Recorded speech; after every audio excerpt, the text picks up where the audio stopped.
నమస్తే, welcome to off the record. Janasena అధినేత deputy CM Pawan future political plan పై విస్తృత చర్చ జరుగుతోంది. ప్రస్తుతం కాకినాడ జిల్లా పిఠాపురం శాసనసభ్యుడిగా ఉన్న పవన్ తన స్థానాన్ని సుస్థిరం చేసుకోవడంతో పాటు జనసేన పార్టీకి బలమైన పునాదులు వేసే దిశగా చర్యలు తీసుకుంటున్నారా అంటే అవుననే సమాధానం వినిపిస్తోంది. ఇందుకోసం గోదావరి జిల్లాలను తన రాజకీయ క్షేత్రానికి కేంద్రంగా మార్చుకునేలా అడుగులు వేస్తున్నారని చర్చ జరుగుతోంది.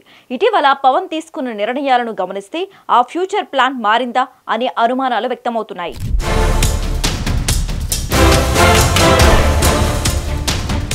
ఏ పార్టీకైనా మార్పులు అవసరం. క్షేత్రస్థాయిలో జరుగుతున్న పరిణామాలపై మరింత పట్టును పెంచుకోవాల్సిన అవసరం కూడా ఉంటుంది. ఈ క్రమంలోనే AP deputy CM Janasena party అధినేత పవన్ కళ్యాణ్ తన సొంత నియోజకవర్గంపై దృష్టి పెట్టారు. గత ఎన్నికల్లో తూర్పుగోదావరి జిల్లాలోని పిఠాపురం నియోజకవర్గం నుంచి ఆయన విజయం దక్కించుకున్నారు. అయితే ఇక్కడకు ఆయన రావడం అరుదుగా సాగుతోంది. దీంతో పిఠాపురం జనసేన పార్టీ ఇన్ఛార్జిగా ఉన్న మర్రెడ్డి శ్రీనివాసరావు అన్నీ తానై వ్యవహరిస్తున్నారు.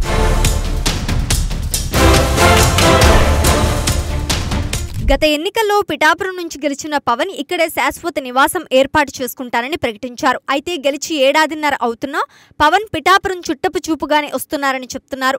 పిఠాపురంలో ఇప్పటికీ ఆయన సొంత ఇల్లు నిర్మాణం పూర్తి కాలేదు. గెలిచిన వెంటనే పిఠాపురంలో పవన్ సుమారు 18 ఎకరాల భూమిని కొనుగోలు చేశారు. ఇందులో తన ఇల్లుతో పాటు పార్టీ కార్యాలయాన్ని నిర్మిస్తున్నారు. ప్రస్తుతం ఈ పనులు కొనసాగుతున్నాయి. దీంతో పవన్ పిఠాపురం అప్పుడప్పుడు వచ్చి వెళ్ళిపోతున్నారు. ఉప ముఖ్యమంత్రిగా ఉన్న పవన్ ఎక్కువగా రాజధాని అమరావతి నుంచి హైదరాబాద్ కు రాకపోకలు సాగిస్తున్నారు. వారంలో ఒక్కరోజు అయినా హైదరాబాద్ వెళ్తున్న పవన్ ఇకపై పిఠాపురం నియోజకవర్గానికి సమయం కేటాయించాలని చూస్తున్నారని అంటున్నారు. పిఠాపురంలో పవన్ కొన్న భూమికి అనుకునే మరో 3 ఎకరాల భూమిని సైతం పవన్ కొనుగోలు చేయనున్నారని చర్చ జరుగుతోంది.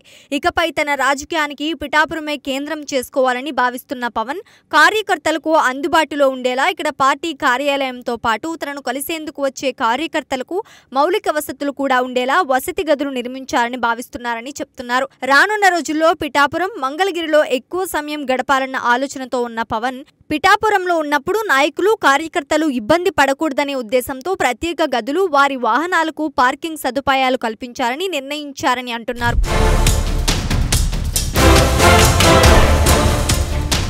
ఇలా పిఠాపురంలో అన్ని రకాలుగా కార్యాలయంతో పాటు కార్యకర్తల విడిది భవనాల నిర్మాణానికి పవన్ ప్రయత్నించడం వెనుక రాజకీయ వ్యూహం ఉందని అంటున్నారు. గోదావరి జిల్లాల్లో జనసేనకు బలమైన సామాజిక వర్గం మద్దతు ఉంది. ఈ బలం చెక్కుచెదరకుండా ఉండాలంటే ఆ వర్గం వారికి దగ్గరగా ఉండాలనే సూచనలు వస్తున్నాయి.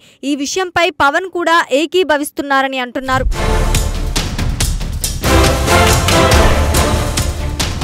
ఏ రకంగా చూసినా గోదావరి జిల్లాల్లో జనసేన బలంగా ఉంటేనే కూటమి ప్రభుత్వం 2-3 టర్ములు కొనసాగే పరిస్థితి ఉందని పవన్ భావిస్తున్నారు.